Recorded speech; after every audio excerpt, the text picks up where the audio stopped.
All right, questions. Start on the right side with Gabe, and we'll go to Olin.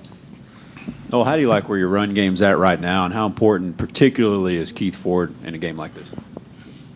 I think all those running backs are important, and I like the way Keith, he brings some physicalness to that position for us. But I thought the whole group of them did a nice job in the last couple of weeks. We're still a little bit in the process of finding a little bit of our identity in the run game, but I think we get a little bit closer every week. Stay on the right side on the aisle. Olin? Noel, considering that Auburn, the strength of Auburn's defense, we hear is supposed to be their defensive line or front seven, is this a... No wonder Turner didn't show up to work today. Is this kind of a, moment of truth or something for y'all's offensive line? Or do you feel comfortable enough, feel like they've already proven themselves? I don't look at it as a moment of truth. I just look at it as, the process of a season and every week trying to improve and get better at the things that we do.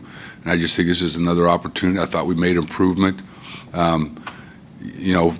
in a lot of just the basic fundamental technique type things you need to do as a football team from week 1 to week 2. And I just want to see that same progress from week 2 to week 3. Obviously, this is a really good team we're playing, and so it's going to be to see exactly how far we have come. Far back, standing, Daryl. We'll come to Ben. Coach, when Trevor looks at video, does he learn a lot from that? Like last week's interception that he threw, does he learn from seeing, or is he more of a learner from the telling? I mean, how does he take that? Great. I mean, he wants to be good. So that's step 1.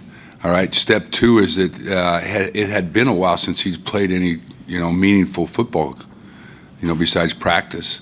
I think it's been, 18, 19, 20 months or whatever it was. I don't know the last time he played before this season. And so each game is the more, the greatest coach in America is experience. And so, the more he's getting to take snaps in live situations in games, I think is invaluable to him. Obviously, you hope all your guys learn from mistakes, like all of us. We all hope we learn from mistakes, and sometimes you got to make mistakes to understand what's the correct way to do it. And I think Trevor's done a good job with that the last couple of weeks. We're on the right side, Ben. Coach, is there when a guy knows he's going to be the starter weekend, he doesn't have to look over his shoulder and wonder if he's going to get yanked down the line. Does the offense run smoother? Does he play better? I mean, what kind of effect does that have for a quarterback mentally? I don't know. I've never coached guys that way. So I guess it'd be the same way. It's a group effort.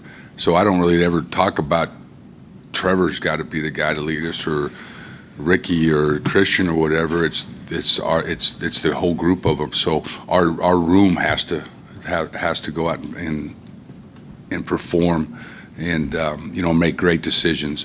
So I don't think our kids ever look at it like they got to go on the field and they're looking over their shoulder if they make a mistake, that they're going to not be in the football game. I can't coach that way, and I don't know if those kids could play that way. So that's not something I really even think about. Right up front on the far right, Sam. Back to Noel. Back to Trevor's interception. What was the conversation when he came off the field? I guess what was your message to him when he came off the field? The other guy was wide open, right? You know what it always is. Why'd you throw the other guys wide open? No, it's a hard position to play. So you're in the red zone, and obviously, real estate's a premium down in the red zone because things are a little bit tighter, and you make a split decision at that position, and sometimes it doesn't always play out right. I think he learned that. I think what Trevor's doing a lot better job of, and he gets better at it every week and every practice, is learning to play with his eyes. And not be a scanner, but being able to focus on, the things that are important to him in that play, or that are important to the play. And so it was just another, learning experience for him. How difficult is the balance between taking a shot and trying to be aggressive and making the quote-unquote safe throw? Well, I don't want him scared to make a throw, but I want him to be smart. So that's a fine line, right? So I kind of like my guys to have a little gunslinger in them. And you know what? When you're a gunslinger, every now and then you get wounded. And so, I don't want to be scared to throw like I've had quarterbacks tell me before, all you really need is that much room. That's the width of a ball. That's all room you need to fit a ball in somewhere. And so, that's good, but now you got to temper it a little bit. Just make sure it's good decisions when you're making a throw. Where does he fall on that scale? I think he keeps improving. Like I said, he just it's been a while since he played live football games. He's played 2 in the last, 2 seasons or 3 seasons. So I think every time he goes out there, I really saw big progress just in the start of that game till the third quarter, how much more comfortable he started to feel. Right up front, Brent, and then we'll go to Cease on the left. After the game, Coach Sumlin described Trevor, he said he had some nerves even for an older guy. Is that something, Coach also talked about him throwing it in the grass and throwing it up. Is that something you address with him? Because Trevor's just naturally an amped up guy anyway, in terms of his nerves at the beginning of a game and then settling in. So number one, there is no age scale on nerves, okay? Because I'm 60 and I'm nervous as all the time, all right? So I think that just comes with the territory. But no, I understand your question. He's an emotional guy. He's got a lot of energy, which I love about him. He's got a lot of passion. He wants to be great. He wants to do good things. He wants to do all those things. And so, conversely, guys like that, they put a lot of pressure on themselves to be good. And it means a lot to him. And when he makes mistakes, it hurts him. So I think, just as his nature is that he's that type of guy, and which is what makes him a good player, I believe. Do you have to learn how to temper that? And I think that's just another thing when you've been in a lot of battles, you learn how to temper those kind of, so you don't have too much adrenaline running through your system, right? On the far left by the pole, Cease. Coach, so having coached at Auburn a few years, how do you rate that game day environment? Their game day, it's a good game day environment. It's SEC football. I think what an awesome. I told the kids the other day how lucky they are. And, I've coached in places where there's 15,000 in the stands, and how lucky they are to have the chance to play in these kind of venues week in and week out. And that's just another great venue in the SEC. Now that was a good answer. Yes. Right side, Ben.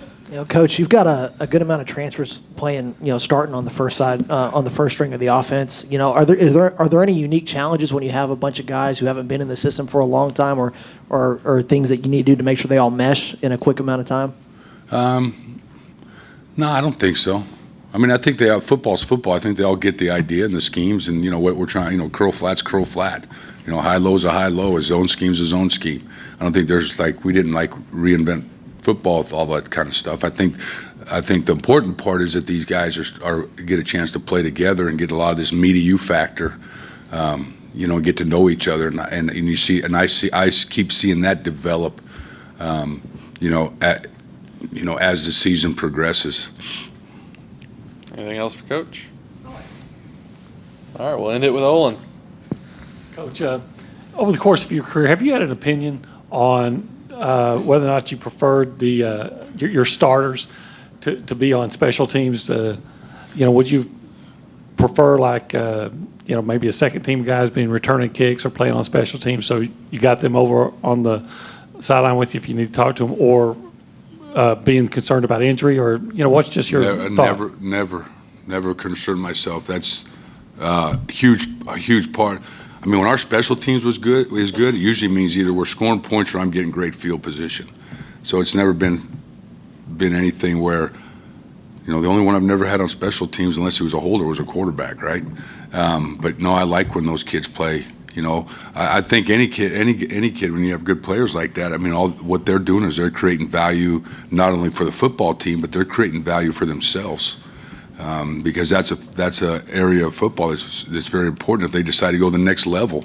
A lot of these guys are going to be asked to, if they want to be on a football team, they're going to have to contribute, in special teams. So I think them to learn that skill set, and I think I've been around for a while, but I think we got one of the best, if not the best, special teams coach in the country in Banksy. So I think it's great for these kids to learn those skills and that skill set, because it's something that can help them further their career, down the road.